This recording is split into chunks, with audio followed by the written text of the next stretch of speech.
Hi, I'm Andy with EcoCha, and here we are with batch number 33 of the EcoCha Tea Club.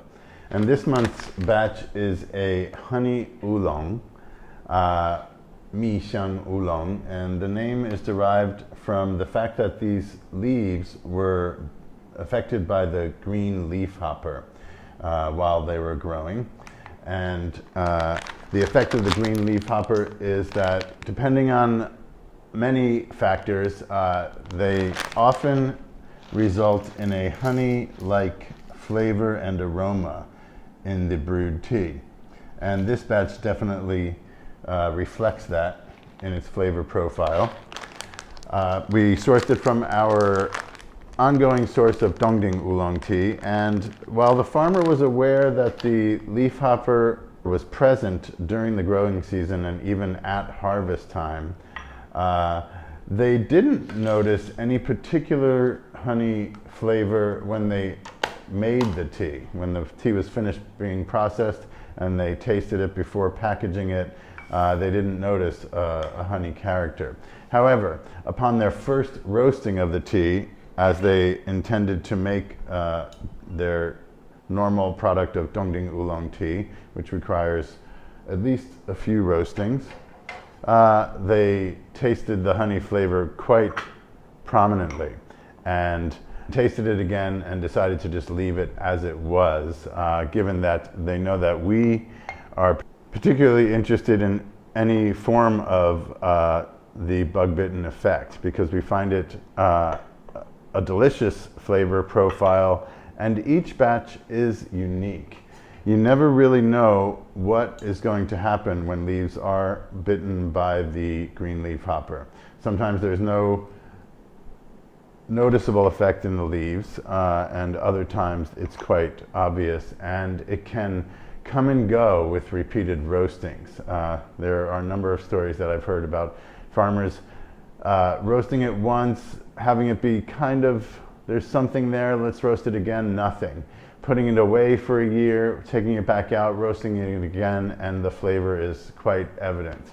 So it's kind of a mystery and an interesting one.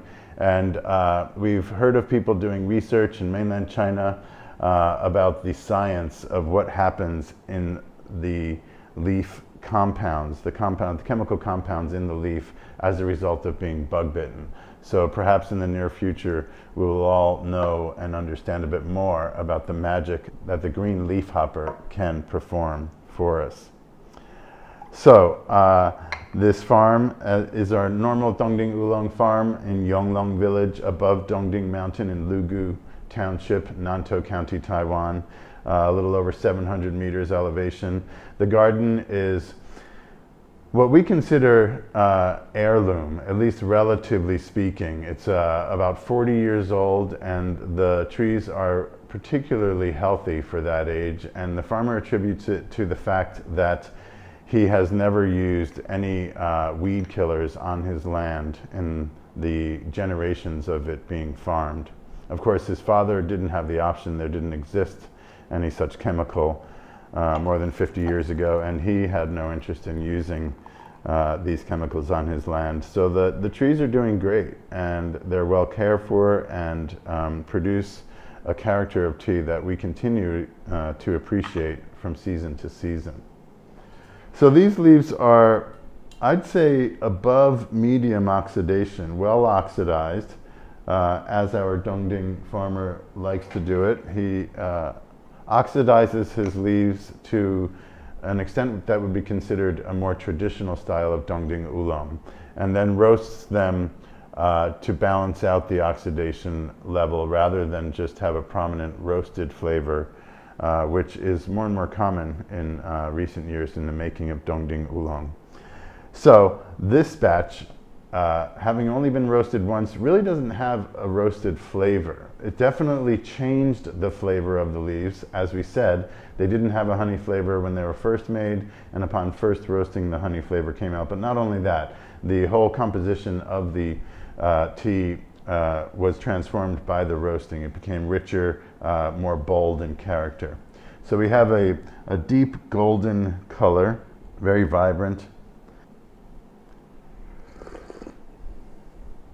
There is a little bit of toastedness in there. The level of oxidation is also evident. It's still a good distance away from being fully oxidized as a black tea, but there are hints of a black tea character in there. Again, I'd say maybe 60% on its way to being a black tea flavor, and the color of it is not at all evident. That's the most prominent sign of oxidation being properly carried out in the making of the tea, mostly instigated by the solar withering step at the beginning of processing after the leaves are picked, and then continuing through the indoor withering and shuffling of the leaves. When the oxidation is very evident in the flavor, but it doesn't change the coloration of the leaves, that is considered success. And it seems to be proven true in the flavor that comes out of a tea that looks like this. A thickness to it, there's a viscous quality to the visual, very bright and reflective. And definitely a smooth, thick mouthfeel. This packet of tea has been open for a few weeks now, and I believe, in my personal experience, it's just getting more prominent in its honey fragrant and honey flavor character. I just continue to be impressed by it. This is probably the 6th time that I've brewed it out of this pack, and it's getting better and better. So another sort of hidden attribute to traditionally made teas, sufficiently oxidized teas, they're less sensitive to being exposed once you open that vacuum sealed pack, and they often get better with time. It's sort of just the built-in traditional wisdom that goes with these processing methods. I put 8 grams in a 150 gram Gaiwan pot here, and you've seen that I brewed it fairly quickly, probably under a minute each time, maybe over a minute the third time. Still holding its own, very balanced, very thick. You can brew this tea for many brews. It's got a lot of endurance. Another kind of unexplainable, I don't know, people don't know why or what exactly happens when the bugs bite the leaves, but it gives them extra powers. That's a simple way of putting it. And interesting complex chemistry going on here as a result of the green leafhopper. We think you're going to love it.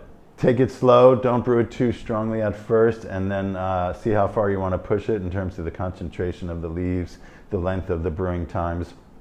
It's also amazing as a cold brew and an iced tea. If you brew it about the same concentration you would, same ratio as a hot tea, and then pour it over ice, another way to enjoy it, very, very much so. Thanks for being with us, and if you've enjoyed this video, please subscribe and like and share our posts on social media. Follow us for all the good news that we like to bring you here from Taiwan. See you next month.